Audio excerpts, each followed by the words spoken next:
Hello, Warriors. Let's have a great week. Hi, TJ. Hey, Ren, what does Mabuhay mean? Mabuhay. Hi, Ziggy. No, that wasn't me. Thank God. I don't have COVID. Hi, Kevin, Brock, Didier, Arena, everybody. Okay, so we have a green screen. S&Ps. That I know. Led by a weaker dollar. Okay, so yeah, we all know by now, weaker dollar, positive for risk. And today is not the day to fade the dollar when you have the euro up 48, 49, and cable only up 14, which is making euro pound work. You know, I'm afraid I might miss this one. I just didn't buy it in here. But, you know, if we start closing back over, say, 91.10, I think we're going again. So I'll give another day or two, see if there's another entry, but I'm bullish, okay? Bullish, but nothing on yet. Oh, thank you very much. I'm doing okay. You know, even when you're, not doing okay, you're doing okay, right? Because you could always look around and see people that wish they had your life, right? So, you know me, I'm trying to be grateful for the things that are good. It's a Filipino greeting. Means, oh, okay. Well, you know, I really don't know what to do with the euro right here. It's right up against a trend line. It looks good. You know, maybe we're going to have some type of 3 here. 1, 2, 3. I'm not ready to throw in the towel on the dollar. You know, we bounced off 38%. Maybe we're headed towards this 93.20. Although Grega's line in the sand, I think, was about 93.40 when we spoke last week for a continuation move down in the dollar. Okay. So I may look at the Dixie on the next, you know, it's only 30 points away here. So I really, the only position I have that I, was kind of an impulse trade. I admit it. I didn't think that this 104.90 was going to be the end of the yen correction, so I started selling some in the 50s. I'm wrong over 89. Maybe I'll get one more break. I thought maybe we'd see 104.70. I rarely catch moves when you have candles like this. I really don't believe these are bottoming formations. I'd much rather see, you know, that was my target when I recommended shorts last week, but it's not just the price, it's how it gets there. I would have preferred it, you know, a few candles and then a reversal candle at the breakout at 104.90. So we'll see. Maybe we're just going to correct this pop before we go. I know Greg is looking for 107 here. He's bullish. So we'll see. Canada, I think, is, you know, right there at this breakout level. Better hold here. So when you don't have a clue, what do? You just bend over and tie your shoe. Right? Oh, the yen, yeah. Well, you know, my thesis on the yen is higher yields, which we're getting this morning. 10 years, you know, I still think is trying to come out of here. Check it out. You know, there's your daily. So I think higher yields are coming, you know, are starting to happen here. And this is usually constructive for the long side of US dollar yen, higher yields, and usually bearish gold. Okay, but gold is up 4 and silver's up 32. So that correlation isn't working. But maybe we get this one more push down in the dollar, up in gold. You know, a lot of people, I've heard people talk about 1960 in the gold. I don't know. When I look at this daily, it still looks like we're, you know, underneath a breakdown. And I'm looking for shorts in the gold. I think they're going to come around the same time as an S&P and NASDAQ short. And although the markets are higher, I'd say one thing that besides the yields that I have a lot of conviction on, and you know, the yields and VIX look a lot alike when you go to a daily. So here's 30-year. Here's a 10 coming out of a triangle. See this triangle? Maybe I did it on the 4. Yeah, so you have this triangle, and the VIX is just a little behind it.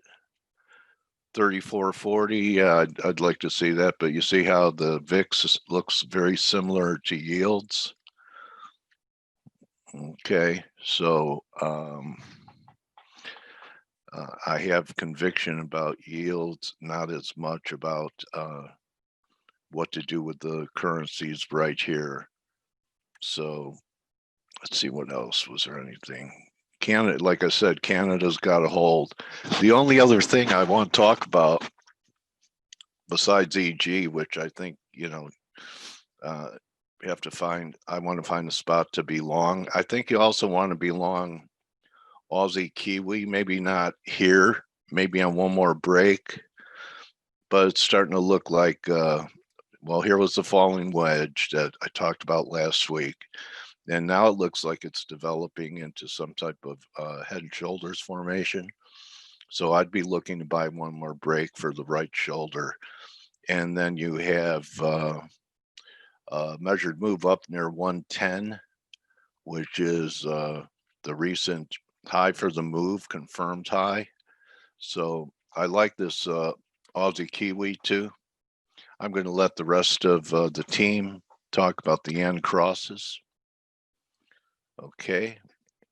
And we have Shy Girl with us today, and a good day to talk to her with what Crude is doing. It sure was ugly last week.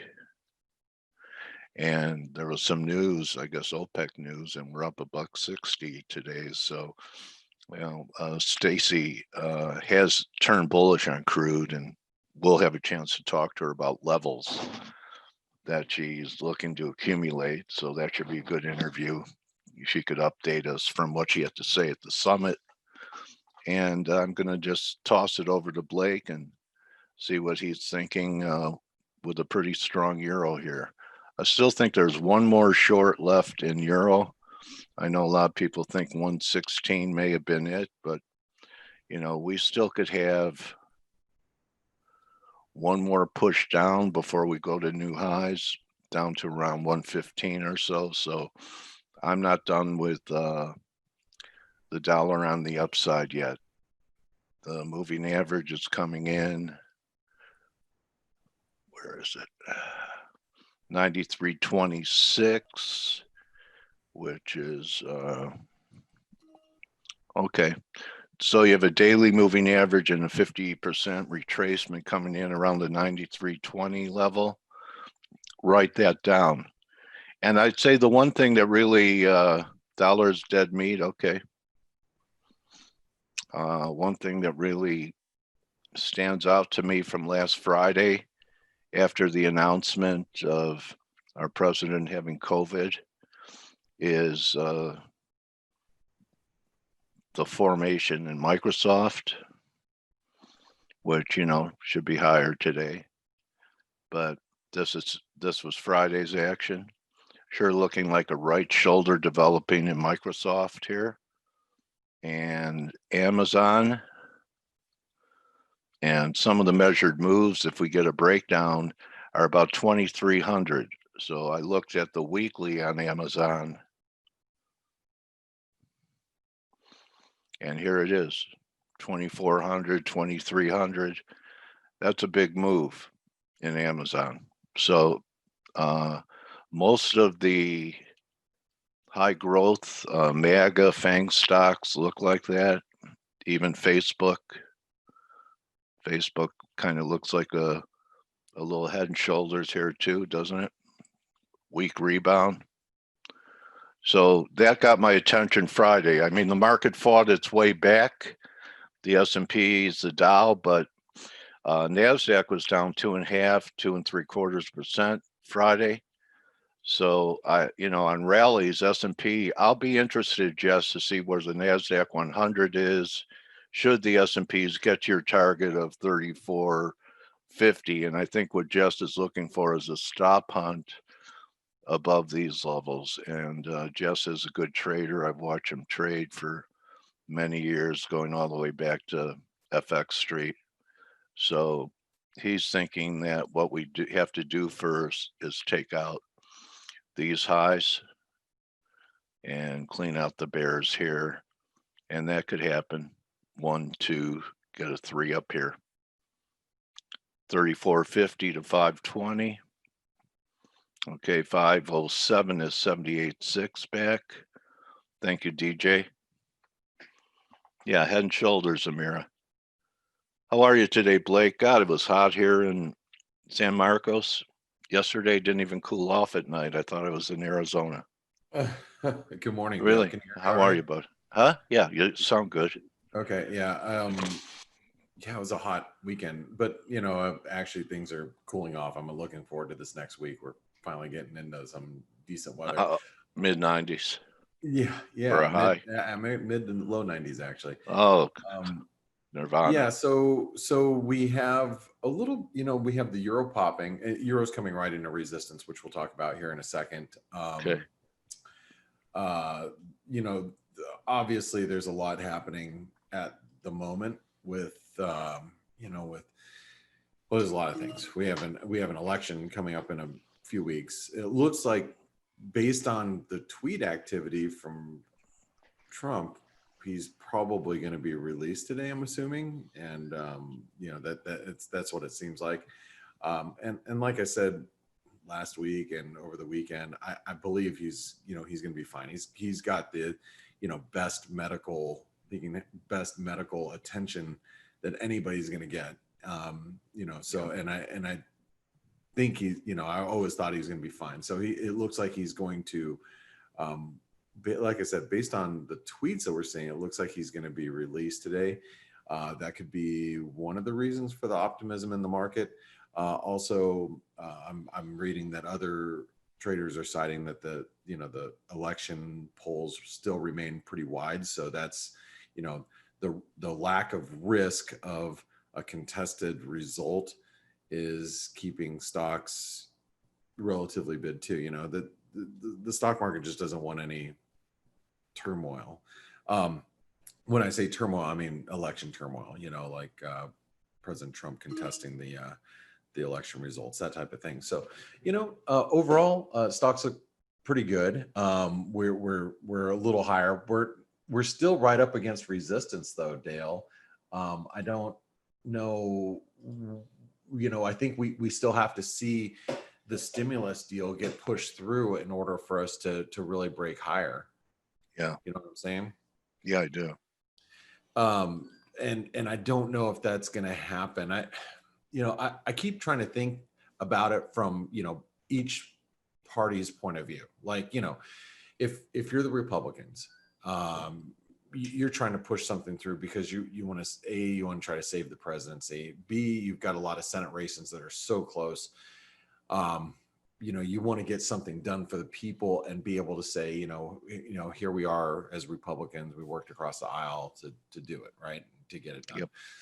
If you're a Democrat, or if you're like, let's just call it Nancy Pelosi, I guess, or, just the Democrats, do they have the incentive to really push forward with allowing this stimulus to get done ahead of the election? You know what I mean? Yeah. I understand that there's a lot of people, there's lives at risk and money and, families that could really use the money right now. I get all that. That doesn't matter. It doesn't matter what side of the aisle you happen to be on. Politicians are going to push their agenda first, right? Before, so it's a little complicated, and I think a deal will get done, but will it get done after the election? Can they continue to, kind of push it off? I think the markets are optimistic that a deal will get done. I think that's one of the things that's keeping us higher. But I do think that while we're in this range, and I'm looking at the S&P right now, so I'm just going to go ahead and put this range here. I think we have to be really careful. The 3,200 to 3,400, 34 and a quarter, really. You got to be a little careful being, trying to get directional in the market. I think that we're dealing with some volatility here, so just be really careful. So right now, as of this moment, I'm going to write down two levels for the S&P since we're here, 3,400 and then 3,425. Right? I think these are the same numbers from Friday. Friday, if I'm not mistaken. Sorry, where's my star? There it is. And then S&P support's going to be at 3,300, right? And then after that's 3,200, but really 3,300 is support right now. So, while we're here, this also, let me delete this for a second, because that I think is irrelevant at this moment. Could we be developing? Is it possible? We got a little head and shoulder pattern here. I think that is quite possible, right? Not saying that it's going to happen, but I mean, just look at what's happening with the S&P. I mean, it's a risk, Fading. right? Yeah. Yeah. I mean, we could definitely get a head and shoulder pattern, take us back to 3,200 as well. So now, what does that do to currencies? Well, let's look at the euro, because let's realize that the euro is at really key support right now. We are at the 38% retracement, right? Mm-hmm. We are also at or near the neckline of the head and shoulder pattern, the rounded top, whatever you want to, however you want to look at this. We're at resistance. And I would even venture to say that resistance is a little higher than where we're currently at. I would say this neckline comes in around 117.85. I had an order to sell euros at 117.80 all last week, at the end of last week. Never got done. And I actually have the order paused right now, but I haven't lit it back up. I'd rather, it's one of those things that if I'm in front of the computer, I'm just going to react when price gets up there. So if the euro gets to excuse me, 117.85, I'm going to start looking at it as a possible short. Does that mean that I'm going to short it? No, but I'm going to look at it as possible one. Excuse me, really quick.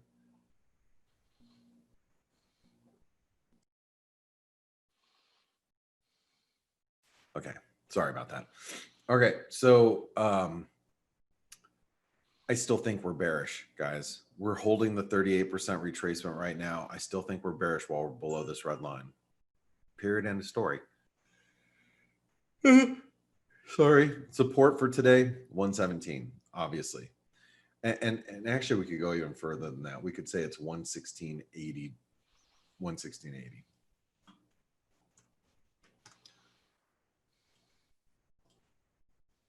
Okay. All right. Let's go over to the cable. Cable, same story. Whipping around based on Brexit news. I would rather not even play the US dollar or the cable, and you guys should be very well aware of that. I'm just not dealing with it while it's in between 130 and 127. Remember, 127 is the 200-day moving average.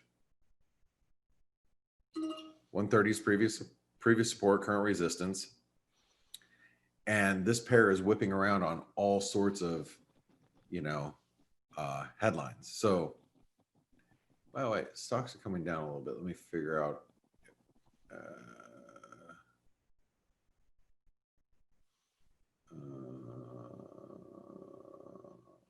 I'm just looking at futures are coming down just a little bit. I'm trying to figure out why, if there's any particular reason why. I mean, other than, you know, we know where we're at, but it's actually moving a little bit. Like the Turkish lira just spiked up. The dollar rand just, you know, pushed higher. The dollar Mexican peso just pushed higher. So I'm just kind of looking around to see if there's anything that's really causing this, and I don't think there is. Okay, so let's go back to what we were talking about. So the cable, 130, 127. Are there any levels in between there? Not really. I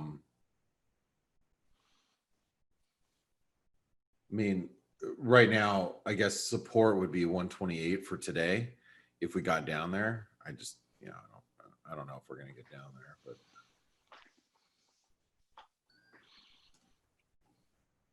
Hey, Blake, that channel you had that we broke down out of, where would a retest of it be above the market on cable? 130.50 right here. Well, it was 130.50 last week. Now it's 130.70 maybe. Okay, thank you. Yeah, I mean, it's, you know, it's one of those, this is the previous trend line here. Last week we were like, well, you know, if it got above 130, you know, we might spike to 130.50, but now it's, you know, because it's a rising trend line, it is obviously higher today than it was last week. So watch that for a kiss, maybe. Yeah, I mean, it's entirely possible, especially with the euro as big as it is. Like, let's say the euro spikes up to 118. We could get okay, I'll give you a scenario. Stimulus deal comes through. Yeah. Market goes woo, you know, but let's say the stimulus deal is at 1.7 trillion. The market might the market be might happy for an hour. Huh? Yeah, the market might be happy for a few hours. Or maybe even for 20 minutes. You know, they go, wait. We were hoping it was going to be closer to 2 trillion. Now you're saying it's, you know, let's just say 1.6. Give us more. Yeah, it's not as much as the market was anticipating. So we might actually see the dollar weaken really fast and then strengthen right after that. So I try to think of what are the scenarios, why would we get up there? How would we get up there? Yeah. That could be a reason. Obviously, there could be some Brexit news, and you know, I have to say, Dale, thank goodness we've got Amanda in our chat room, and it's not just because Amanda's such a great trader, but she really, being in the UK, and she stays so on top of the Brexit news. I really don't know every facet to the negotiations and the EU trade agreements that they're trying to put together. But, you know, it's different when you're in, you know, your boots on the ground person in the country. You know, you get all of the news and all the different, you know, bits and pieces of the story, where here in the United States, you know, we don't. So yeah, hang out in members chat if you trade cable. Yeah, that's exactly. where you'll find her. Amanda's got a real, she's in there, you know, talking about, especially when a headline comes out, you know, a headline will come out about, you know, the fisheries, and she'll be like, that's rubbish. It's, you know, they've been talking about that for months, and, you know, that's never going to do anything, you know, things like that. And you don't know those little nuances as, you know, as when we're outside of the UK. So anyway, she's truly a huge value in our chat rooms. Remember, if you guys are ForexAnalytix subscribers, it's right next to your face or your avatar. You can go to the chat room there. That's how you get there. This is what it looks like if you guys don't know. There's Amanda right there. And there's Paul Franco, and you know, you can see that we're just chatting around all day. So but put us back here. Hold on. All right, let's get back into the charts. Aussie. So the Aussie is a little stronger today. If you were listening to the week ahead video, I was looking for a move up towards this is the underside of that channel. And that would press us right into, you know, this resistance here, which would be 72.25. This is another situation where last week I had an order to sell Aussie dollars at 72.20, hoping that we'd spike right up into here, and we haven't got there yet. And I just canceled my orders over the weekend. But right now we're holding the 50% retracement that comes in at 72.08. Support right now is going to be 71.35. So I'm just going to write those numbers down. So let's go 71.35, 72.10, basically. I believe that we're bearish while we're outside of this channel. Okay. I think we get really bearish once or if we drop below 70 cents, obviously, because that's the big breakout point over here. So Kiwi, we're still, nothing's changed from last week. Kind of got this bear flag. I don't even know if it's a bear flag anymore because the flag now is longer than 50% of the stick, so of the flag pole. So, but we are holding. So we're holding 66.60. Support is at 66.10.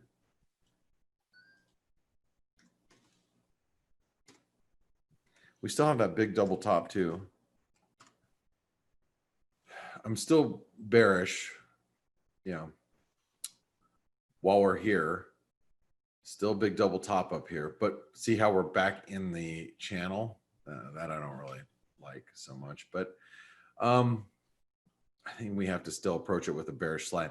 I'm more bearish on a drop below 66 cents. So just letting you guys know that we have to get below here for me to turn really bearish.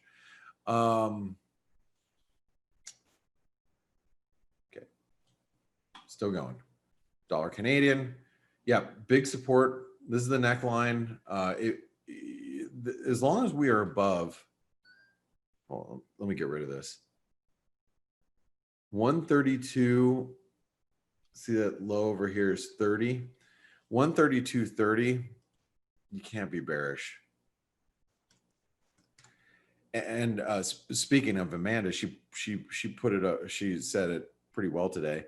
Hey, the dollar Canadian's holding up pretty well, given that stocks are higher and crude oil's higher. I mean, crude's up 4.3% right now. The dollar Canadian, you would think, would be a lot lower. I mean, we opened at 133 and we're at 132.70.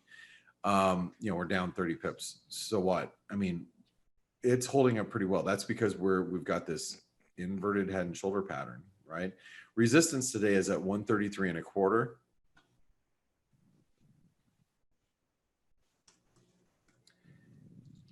And I think we still have to be bullish while we're above that 132.30.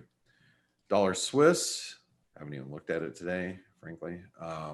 Here we are pulling back towards 90. The 618 is 91.45. So I'll just say 91.45. I still think it's in a range.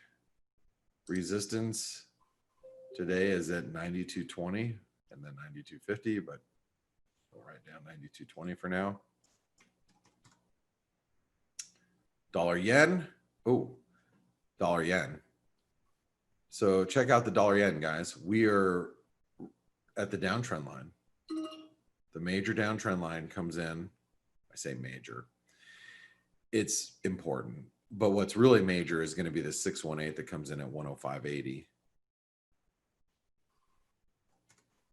It's actually 105.82. That's the 618. That's why I'm being a little bit more specific with the number, but we are still in a range. Dips to 105. Remember, we've been writing down 105.15. Last week, we dipped just below the 105.15 level, spiked below, but we really, for all intents and purposes, held it. So I'm just going to write 105 now. Dollar index.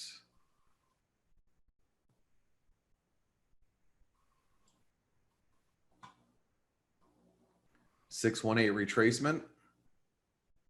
93.50. You guys should already know that. Here's your neckline. Comes in through here. So 93.50 key support. But in order for the dollar index to start turning bullish, we'd have to get above 94 again. See, it's previous support here. That's that spike high right there. We really have to get back above there. Okay. So Good luck. 94.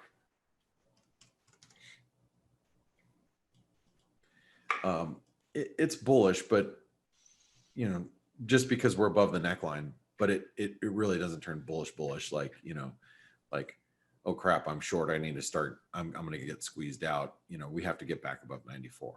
That's where it really turns like intraday bullish, versus being in a trend bullish. Dollar Mexican peso. This is a good chart right here. Take a look at the dollar mex. So the dollar mex is testing the channel breakout point right here. That low comes in at 2140. So key support today is going to be 2140. I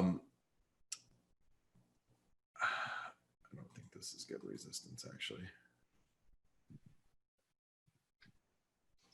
You see that spike low from way over here in June.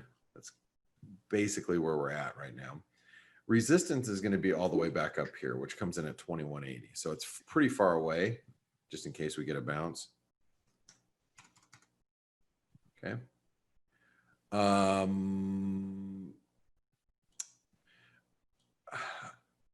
This one we're going to keep at range still because we've come off pretty aggressively here. 618 comes in around 2150. I still think we could be bouncing around in these levels for a while. Yeah. All right. US dollar, Norwegian krona. Here we are at support. This is the 38% retracement, which you guys should know is 925. We're holding it, but we could get a little lower. We could drop maybe a little bit lower towards 920, just in case the dollar weakens a bit more. I think we are on support right now, but I'm going to give us a little bit further down to 920. Resistance is 940, and it's bullish.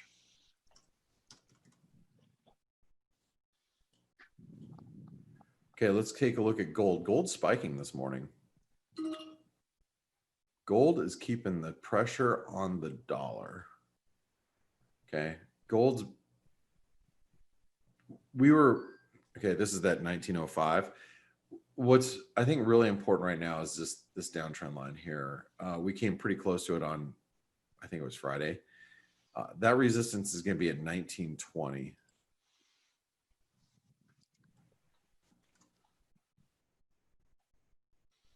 Support. It's going to be right here. Be 1880. I think that's what we've been writing down anyway. All right, guys. I believe your bias chart is finished. So that means I get to bring in Steve and Stelios to chat with Dale as well. Good morning, guys. Good morning, everybody. Good morning. Hey, good morning, Stelios. You're off the trip, or off your boat, off the boat. I was planning to be on Face on Friday, but really we were at this remote island and there was zero signal, so I apologize. He's doing it on purpose. I know he is. He's like, oh, he's like, you know, he sent us a picture over the weekend. He's like, oh, look at me on this boat. You guys, I hope you guys are having a great time. Wish you were here. Wish you were here. I wish it was my boat. You know, I'm really, I gotta say, I'm very jealous for those of you that live in Greece, because you do have at your fingertips, you have, it's like, you know, Paradise. It is paradise. I mean, I've only been twice, but I love Greece, and you know, there's no place quite like it. I mean, there isn't. So anyway, just like I tweeted, I said there are a lot of things wrong with Greece, and this is not one of them. Yeah, right. There you go. I missed that tweet, but yeah, this is true. Well, hey guys, so it looks like President Trump should be okay, unless somebody's tweeting for him, which Could happen. I mean, you know, when we did the debates, the Trump account was live tweeting. So obviously it's not just him on his Twitter account. It's, you know, it's his staff. So, you know, we've seen a lot of get out and vote tweets that came out from President Trump today, but it looks like, you know, he got the coronavirus, as you guys know. It looks like he's going to be fine, which, you know, we had all assumed that would be the case. But I guess the question is, how does this impact because what I care about most, and most of us do here as traders, is how does it going to impact his election odds? Because my opinion is that he has, you know, constantly made the coronavirus, you know, not a very important subject matter. He'd been trying to play it down. Obviously, he contracted it, and so did a lot of people in the Republican Party. And so, does this really shine more of a negative light on Trump? Because I could see both points of view. You could say, well, you know, he got the coronavirus and he's, you know, strong enough where he bounced back, and it's not really a big thing. So if you know, 70, you know, or if he's 74 years old and he can bounce back, then it's really not that big of a deal. I can see that point of view. But how about if one of the GOP Republican folks that contracted the coronavirus at the same time, how about if one of them gets really sick, or, you know, worst case scenario, then how, you know, does it change that view? I'm kind of, I could see both sides. That is the reason I'm saying all this. So what are you guys' thoughts here? I think my opinion is it's going to depend on how he comes out of it. You know, he's always been saying that, look, you know, we need to open up the economy, and this is okay, a virus, but we need to surpass it and move past it. And if he does come out of it, you know, in good health and all guns blazing, he's going to be even more vocal, and he might convince some more people that this is the right way.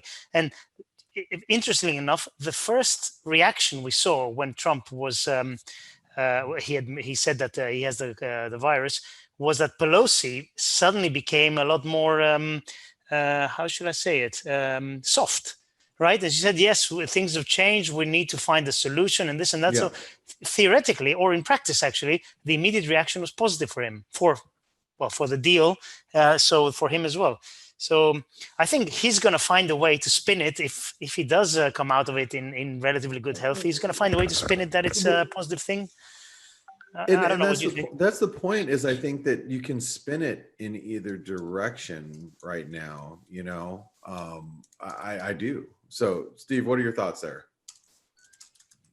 I think that we tend to try to analyze very frequently things as we would do a few years ago. Unfortunately, it seems to have little application nowadays. I think with the polarization we are already seeing, the people that already distrust, hate, you know, add whatever you know, adjective or verb you want there, Trump, will still find a reason to think that this is another indication of failure. I mean, how can they protect people if they can, you know, if they end up having like super spreader events, etc. People on the other hand that, you know, love him, that would vote for him, that are all for it, they're going to find a way to say, there you go, you know, he was right about it, you know, he's a winner, nothing will get him down. So I'm not sure that it's going to move the needle one way or the other.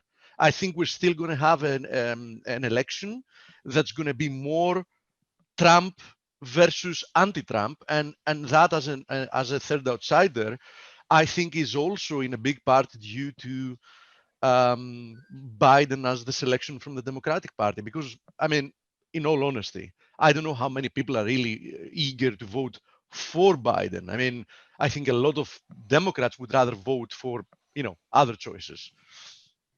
Yeah, it's going to be, all I have to say is I think it's going to be a really interesting next couple of weeks. But Perhaps there aren't enough undecided votes, Blake, for it to matter. Because I don't think it going matters. trend. And that's a great point, Dale. I think people have made their decision. Now the question is, does everybody cast a vote? So I just have to say one thing. I know he's fine. He's going home.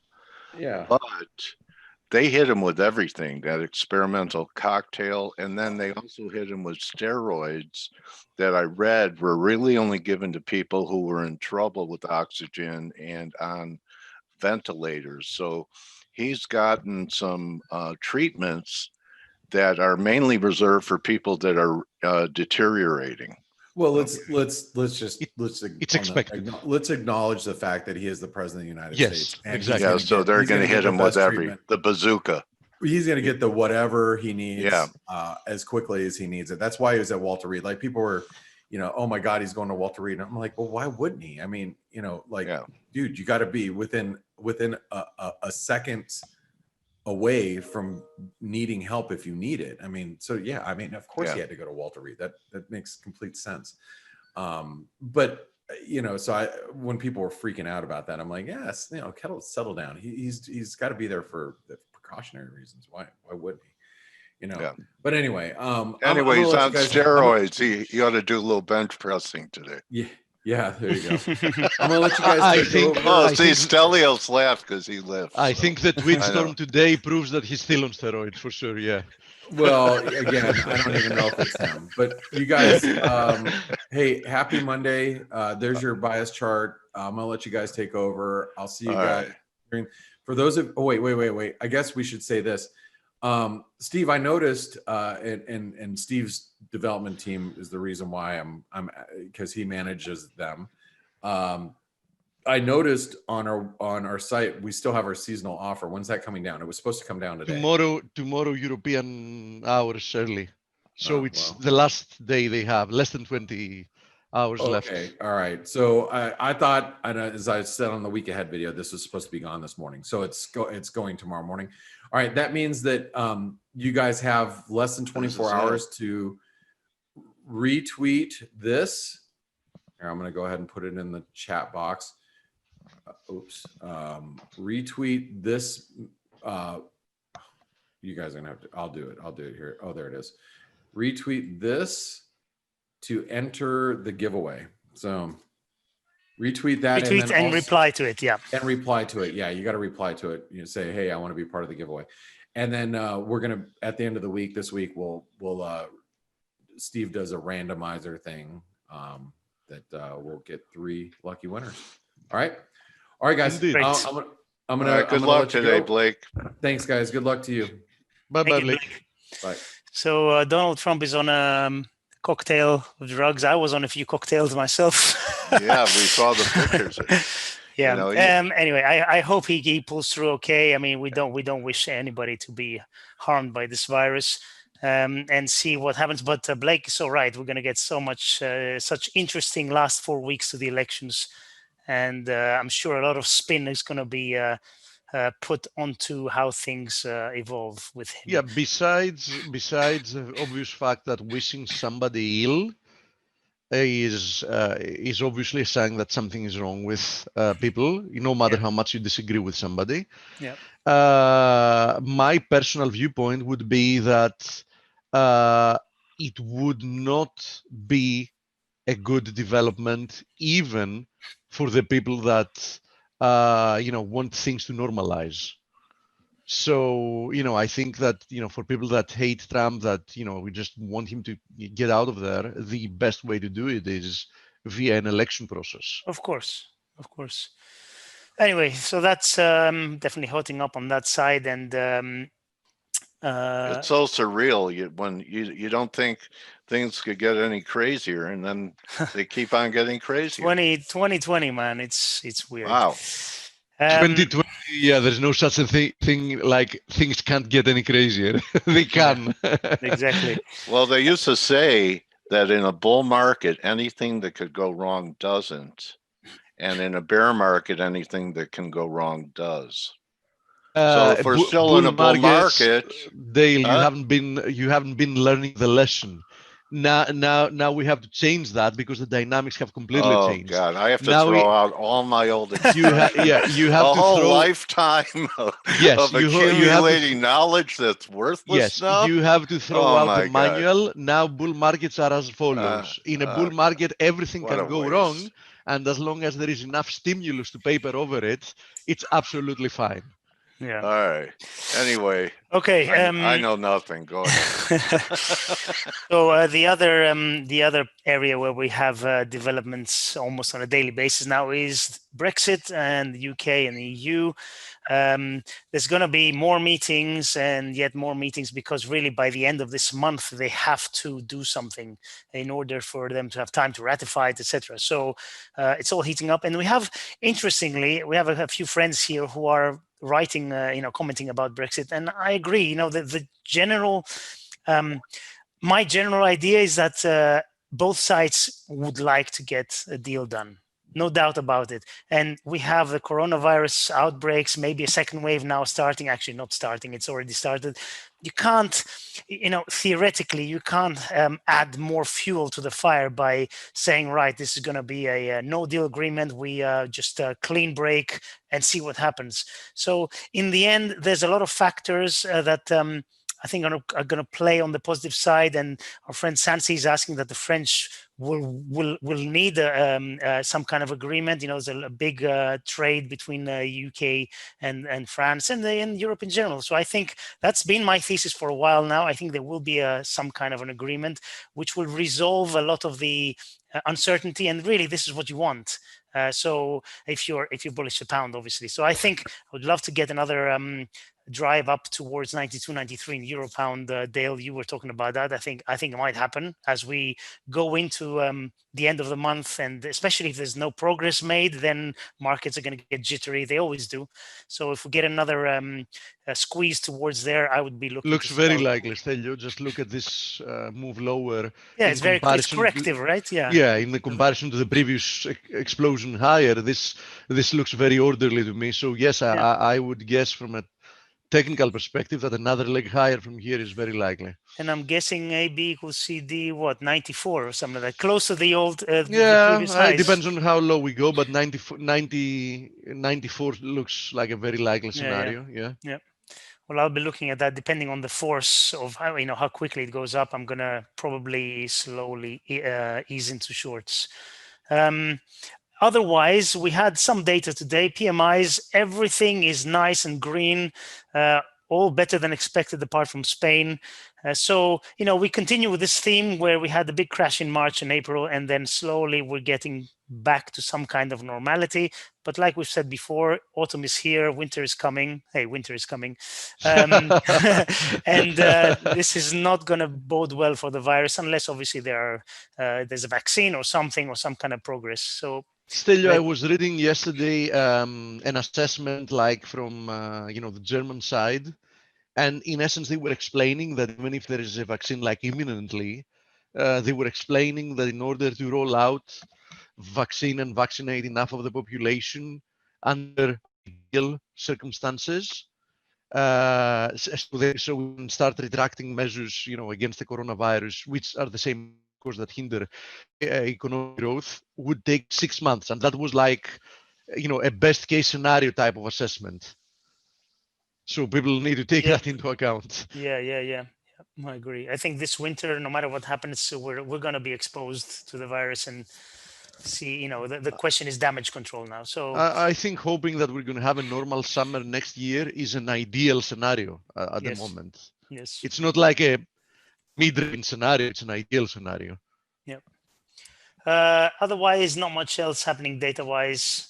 We have some PMIs of US later, but really nothing, all green, but nothing really that moves the needle either way.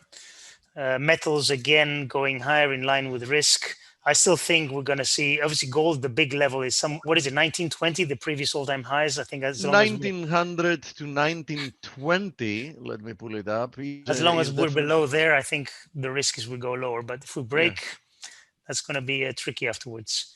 Yes.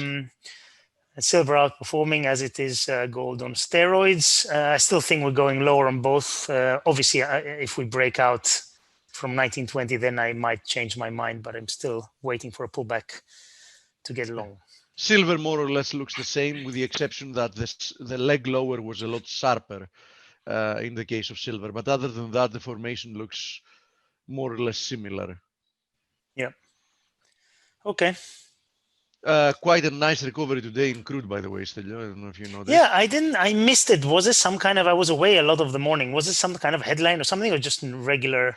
I haven't seen getting something, but in essence, we've completely erased so far on the day Friday's big move lower. We've OPEC literally related, I believe. Was it? I missed that. Yeah, that they're going to come in line with supply or do something about supply. That's Okay. what I read. Yeah. Well, they always do, don't they? Yeah, I mean it's standard news from they just play a recording. Breaking news: when oil price drops, they step in. Yeah. It's on the video. Who would have guessed? Saying, "Put out our cut supply video today." It's in black and white. It's a very old tape. Yeah.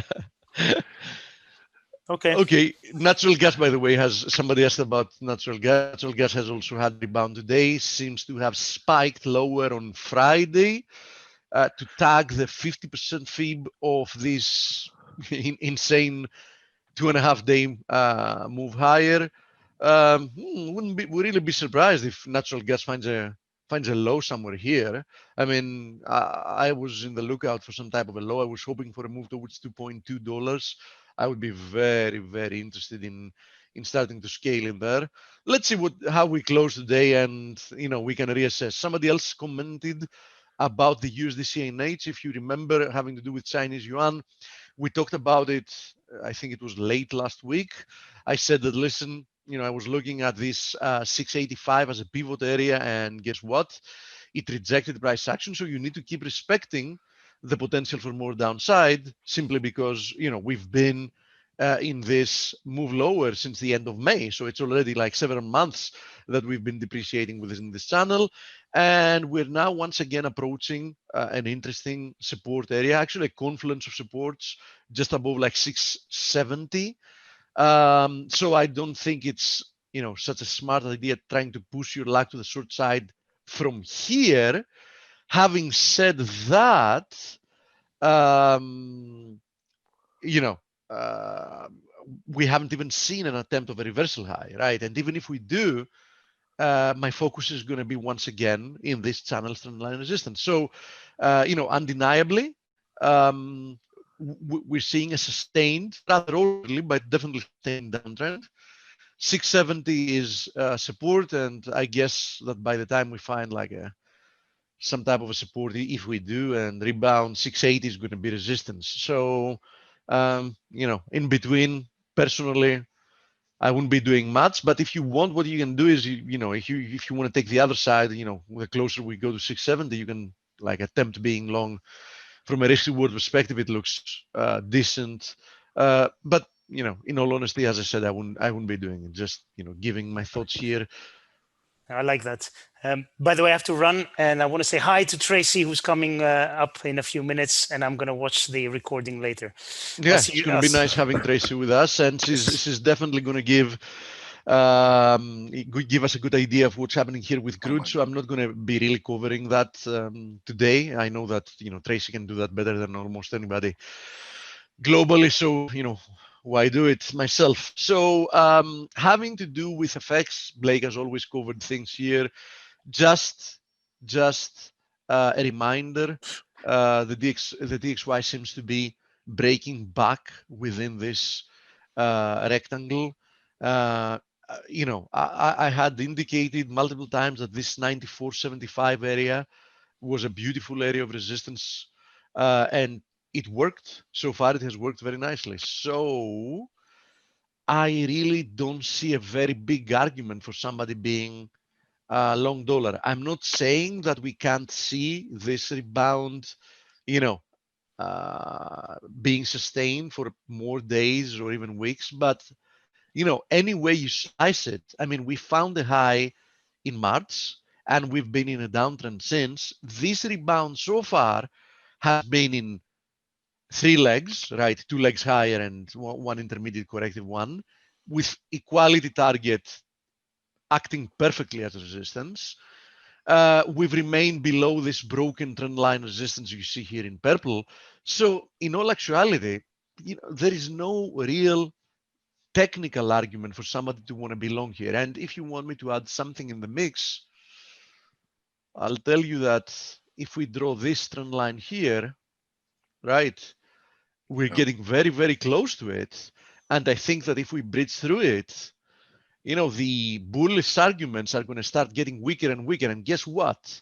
More or less at the same time that dollar might be breaking through this trend line support here, the RSI might be breaking this trend line support as well. So I really wouldn't want to be long the dollar. But if you do want to be long the dollar, this seems like a nice area to do it, because you're going to know very soon and very fast if you're in the right side of the market or on the wrong side of the market. This also bodes quite well with Gregor's and my theory that this move lower in the S&P looked corrective. So there's a very good chance that we've started another move to the upside in stocks. And we all know very well that, most likely another leg higher in risk should go along with weakness, or at least not strength, in the dollar index and the dollar in general against, the vast majority of currencies. Okay, so from what I see at the moment on the charts, there is no indication that something has changed. I still see the risks tilted for more dollar weakness and the potential for more strength in stocks until proven otherwise. And we all know that respecting the trend is usually the best way to go. It's the one that long-term yields the best results. So I don't think it's easy to fight that. Now, if you really want to fight that, in the case of the S&P, it's more than obvious that the resistance now is at 3,400. So if you really want to fight it, yeah, I guess you can be short against 3,400. But as I said before, I don't really see the bearish argument at the moment here, not as long as we remain above this. It looks like a pennant, so I'm going to call it a pennant for the time being. Okay. Now, looking at other indices, not much is different. The Nasdaq found resistance here. Had quite a bearish day last week as a rejection from there, but still, not a strong bearish argument either. Now, the only place that somebody can make some bearish arguments, and for the time being, I understand why it remains very important, is in the case of the FANGs, because we know that the FANGs had been propelling the market higher for a long period of time. And yes, they do still remain below this channel. I even tweeted about it. I rarely, tweet about market developments lately because I have too many things to do, but I had even tweeted about this.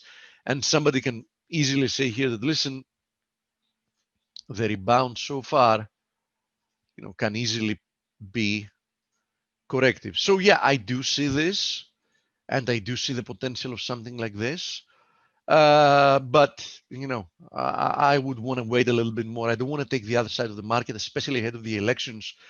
We're entering the very, very last pre-election phase. I'm pretty sure that now is the time that we're going to start getting promises more or less about everything from both sides, right? Both from the Republicans and Trump in this case that wants to be re-elected, and from Biden and the Democrats that want to win the elections and not give Trump Your cat is disagreeing with you. a second. Yeah, my cat is so lazy that she has like Uh, 2 ways of you moving say around. no. Yeah, she has 2 ways in moving around from my office to where she wants to go, but she wants a shortcut, so she demands that I open the door. She wants to go hunting. Yeah, right. Like she ever did some hunting. The only thing she hunts is. Does she still have her claws? Yeah, of course. What do you mean? Okay. Yeah, some people declaw their cats. That Inhumane. I Inhumane. consider that to be really brutal. I mean, yeah, I no compare way. it with castration. No way. I trim their claws, but Oh, that's trim it. I 'em, yeah. just trim them. Yeah. Okay. All right. Well, I bet Tracy doesn't do her own nails. Let's see. Huh? Let's see. Is she Yeah, here? she's here, and I'm gonna ask her how she takes care of her claws. Okay. Let's get her on. All right.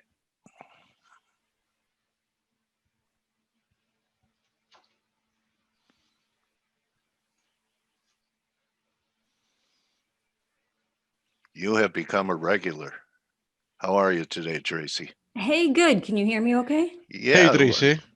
So how do you Fantastic. take care of your claws? I My mean your claws or fingernails. Yeah. my Yeah. cat's claws. Yeah. Tracy also, yeah, that's what I want to say. Tracy also has 1 cat. Tracy or more? I have one coming in 3 weeks. Oh. So, but usually I clip my cat's claws and I get mine done by somebody else. All right. That's the only thing I've been right about today. Okay. So great. Now to we have have the headline for the interview, Dale, Yeah. right? So all right. That's a tagline. So Tracy, you want me to share my screen as we go through things? Yeah, perfect. Okay. Tracy, you want to switch on your camera? No. Okay. Okay. This morning. Yeah, that's Too only for early. summits. That's not. Yeah, that's only for special occasions. Okay, so why don't we start here, since we're not clear here in face about what was the catalyst for the rebounding crude? Wasn't it an OPEC announcement? Well, there was a meeting yesterday with Saudi Arabia and G20 nations energy ministers. So basically, but we got a bunch of headlines out of that saying, we're watching the oil market. We're going to do everything we can. Blah blah blah. We also had a worker strike in Norway. So what is it? Like 330,000 barrels per day are offline right now. Okay. Then we had Fujara Oil Stocks came out and they declined for a fifth week. So we're at like an 8-month low. And then we have a lot of bullish news this morning. Yeah, and then Total piling came on. out and said that basically their retail demand in Europe is almost back to levels that were this time last year. So there was a bunch of bullish news that came out. Well, I'm sure most of your followers know, and anyone that was at the summit knows that you have become constructive to bullish in the oil complex, and we had this pullback in here. Do you think that what are your levels for accumulating oil? Was that it last week, or do you have any? I mean, we levels could take lower? another leg lower. I mean, right now there's so many factors. We do have Europe starting to shut down again. So if we have, right now it's in select cities, and there's, not total shutdowns, but we have restrictions. So, if everything starts shutting down again, then oil will take a huge leg lower. Okay. But so right now there's just too many kind of unknowns to quantify. I mean, I think from here on out to the rest of the year, I don't really see a ton more upside. I think we're, again, I talked about this at the summit, I think we're pretty much in range, that $30 to $40 range, Okay. at least for the rest of the year. Again, unless something happens and the whole world goes on lockdown again, of course.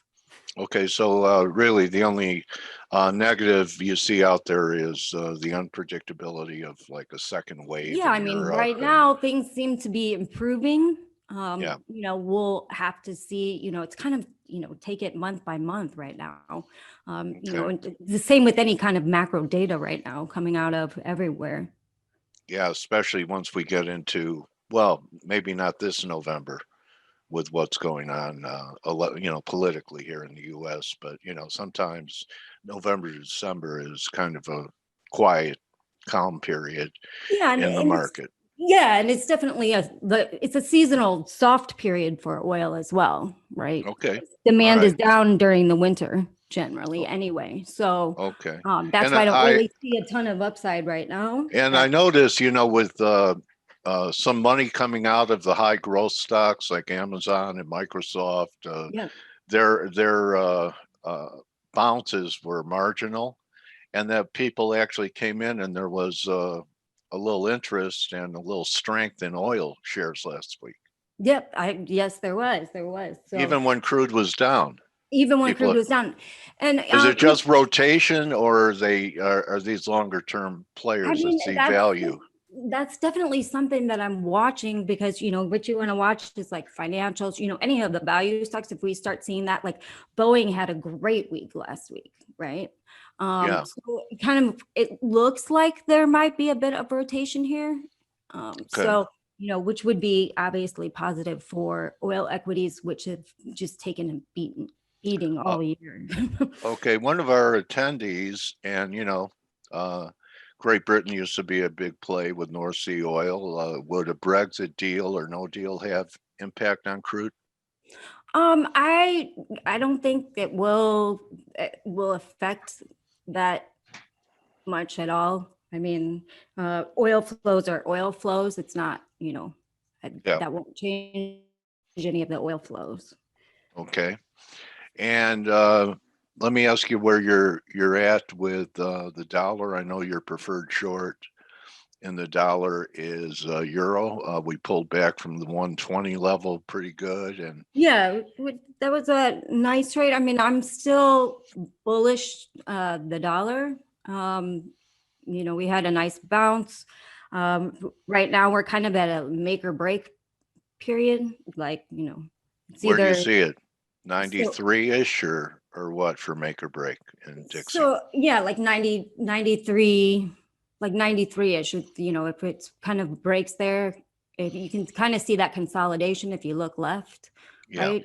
So, we could go back down in there and bounce there for a while and then bounce out. But that's kind of the area you don't really want to be long below that, in my opinion. Okay. All right. So make or break in euro as well. Is that your preferred short? Maybe back over 118. You have to throw in the towel for euro. Otherwise, we could get. Do you have any downside targets if the dollar gets legs? That could take the euro down to what, maybe 114. Looking at the daily, if we got back through this 116 level, maybe prior highs here, right here. Exactly. Okay. Am I my next area? That would be am I a chart mind reader? You are. All right. So 114, and what else are you paying attention to right now? Really, right? That's really what I'm focused on, and NASDAQ. Oh, okay. So NASDAQ, we hardly ever talk about this. What are you thinking? It was a pretty kind of ugly day Friday when the COVID news broke. S&P's recovered to be down like 0.5%, but NASDAQ was down 2.5%, 2.75%. Is this a tell that this correction in the market isn't over? Is that what you're thinking? That's what I'm thinking. I would say, I'm really watching to see if we retest that like 11,200 area, right there. These lows, yeah, because I think if we hit it again, it's likely to break. So I'm watching for a break of that. If not, then then it's back to new highs. But I think right now with all of, Trump has COVID and with some uncertainty with the elections, I'm not positive we'll see new highs this year. We totally could, but we might, kind of stall out here a little bit. Okay, well, I know you're looking at the NASDAQ and maybe it doesn't show up as well, but I've been talking about this for a while and Steve brought it up today.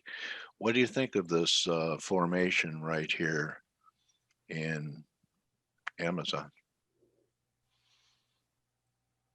Well, Isn't that out of a textbook? they all kind of look like NASDAQ. I mean, all the like thing.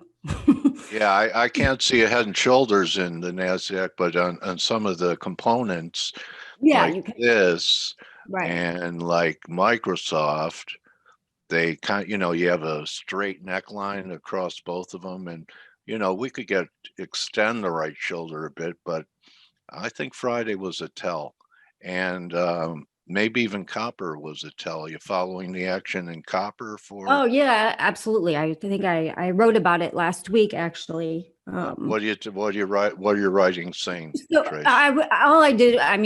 what happened is that they had the LME stocks surged 48%. Wow. Right. Is that a huge number that you've never That's seen a huge before?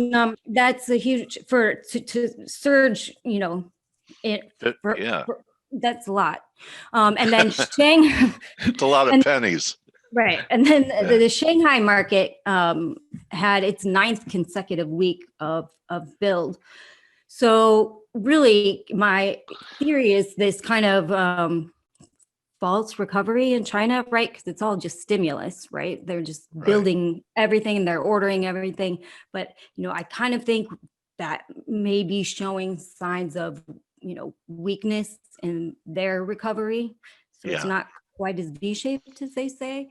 If their stocks are rising and LME stocks are rising, at the same time, there is more product coming online because of the closures in Brazil, Peru, just because of COVID, but still, that's a big surge. What do you think about mid to lower 260s possibility here? Yeah, absolutely. Okay. And I don't think, the market's pretty overdone. Yeah, it definitely, I figured maybe I would just do this just to see what we have here. So here's some fibs on copper. And halfway back is going to be about 255, 61.8, 242, and it could still be an uptrend. So I'm assuming right around here is about 38%. So, I want to talk to you because I remember a time period when gold was getting smashed, and I even tweeted about it that you say everything is about yields. So what do you think about what's happening here in this 10-year? Here's a 30. Look at this. Here's a 10. And, I'm looking at this and, for a long time, and with Powell, the backdrop being, we're not even thinking of Ever. raising rates. Ever again. Yeah, doesn't it look like yields are getting sticky here and could head up? It kind of, it looks like that. It looks like, people are, that there's like a steepener happening right now in the market, right? So yeah, you could see that between this is a 10 and then look at the 30. It has a much steeper angle back up and it's approaching, in fact, its 200-day is 156. So we start getting through there. This is what the Fed would want, right? Because it should help the banks with yield curve steepening, right? it should. Yeah, I don't know what's going to help the banks, but Right. anyway, if yields are heading up, wouldn't that be negative even for the precious metals? I know you're gold bullish and it's still acting okay, but it's still acting okay, but there could be pressure on it, and gold is also, in times of uncertainty, Yeah. it's also a safety trade. So, Yeah. I don't really see, I think, and I think I said this last time, I think You we're did. going to be kind of range bound right now. Okay. Because I just don't see, even if if yields change and, and gold should pull back, I just don't see it happening right this second. Okay. Because Not until maybe after the election's over, and even maybe not then, because after the election's over, who knows exactly what's going to happen. I mean, I kind of feel like this might be dragged on for days and days and days afterwards with, vote counts and things like that. Okay. So at the summit, there was an announcement. I didn't have the pleasure of interviewing you, that you have made a move professionally. You want to talk about it at all and Sure. have Yeah. me show it? I'm writing a hedge fund telemetry now. So if you want, you can sign up for a 2-week trial. There it And is. there you go. That's Who's me. this guy? So that's Tommy Thornton. Okay. Tommy Um, Thornton, and there you are. and there I am. So yeah, so I would love everybody to at least sign up for a trial and see if you like it. I hope that you do. Okay. World-class hedge fund research, and congratulations. I wish you, a lot of success here. I'm a fan, and I'm gonna sign up now. All right. All right. So I'm gonna sign up. So here's some of the prices. 1,000 a year sounds like a lot, but break it down by the month, and it's like 10 cents a contract a month. So looks reasonable to me. And Tracy, I'm always rooting for you. And is there anything you wanted to wrap this interview? I know it's a little short time wise, but you and I are kind of proficient at covering ground together. Anything Great. else you wanted to cover? No, I think that's it.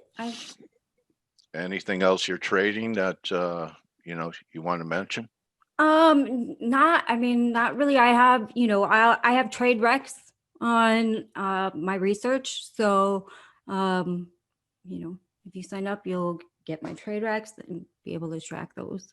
And they're in Okay. not just they're not just commodity futures, but also in equities and energy sector and materials sector. Okay, so if I wanted to know the issues you talked about, oil issues that have a footprint in Africa, like you talked about Mambia and some other countries in Africa, which you think is going to be a big growth area for energy, I could find them here.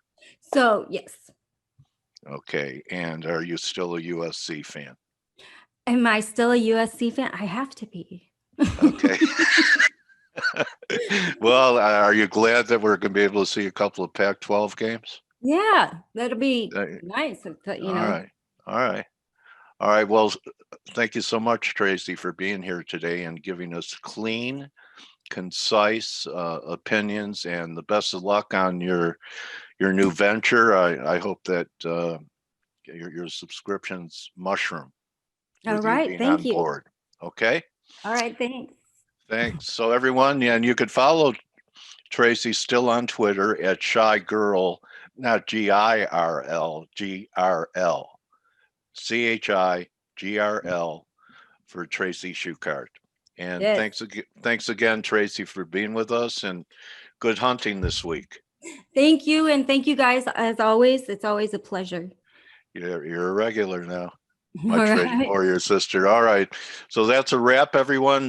See everyone for Turnaround Tuesday. Remember, don't just count your oil barrels or your bullion or your NASDAQ stocks. Count your blessings, and we'll see everyone tomorrow. Adios. And I'll see everyone for Turnaround Tuesday. Have a great one. Thanks again, Trace. Thank you.